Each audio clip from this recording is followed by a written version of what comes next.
Почитувани колеги, благодарам за присуството на денешната пресконференција на ВМРО ДПМН. Господин Андре Петров, може би за вас и за вашата политичка партија е нормално да се собираат најсилни членови, кои на денот на изборите треба да прават инциденти, но за сите останати тоа представува газење на демократијата.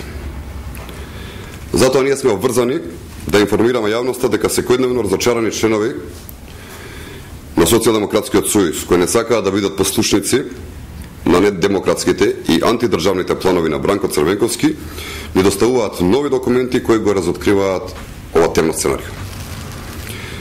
ВМРО ДПМН покажа документ во кој јасно се гледа дека СДСМ од своите општински организации бара да одберат по 5 најсилни членови кои ќе се употребат на избирачките места на денот на изборите. Документите се со официјален печат на Социјалдемократскиот сојуз и со подпис на генералниот секретар Андреј Петров. Дека се работи за добро разработен план кој е во напредна фаза и реализација говорат овие документи. Ова се списоци кои се испратени до општинските организации на барање на централата на Социјалдемократскиот сојуз и генералниот секретар Андреј Петров, списоци на кои со матичен и телефонски број се наведени 5 најсилни членови.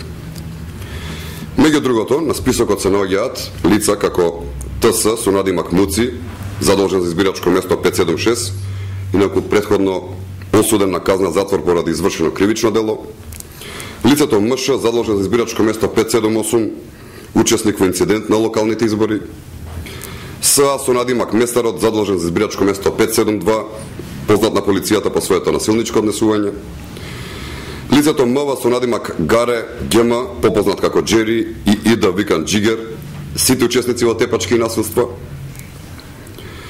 Кога господинот Андреј Петров се вадеше дека чуварите на изборната победа не се само лицата кои што се најсилни, туку и најискусни, веројатно мислеше на ДЈ кој има неполни 19 години, или ДР кој исто така има 19 години, или ДА, а и тој има неполни 19 години.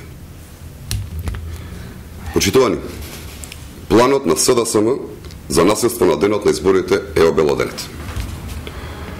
Овие документи не може да се толкуваат никако поинаку, освен како смислено сценарио на Социјалдемократскиот сојуз за предизвикување на инциденти на претстојните избори. Целта на ова сценарио на Социјалдемократскиот сојуз се насилни избори кои ќе му бидат алиби на Бранко Црвенковски за катастрофалниот пораз кој што ќе го доживее на изборите на 5 јуни. Господине Црвенковски, немојте да ја погазувате волјата на народот.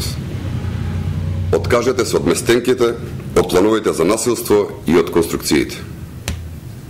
ВМРО ДПМН нема да дозволи рушење на демократијата и демократските принципи.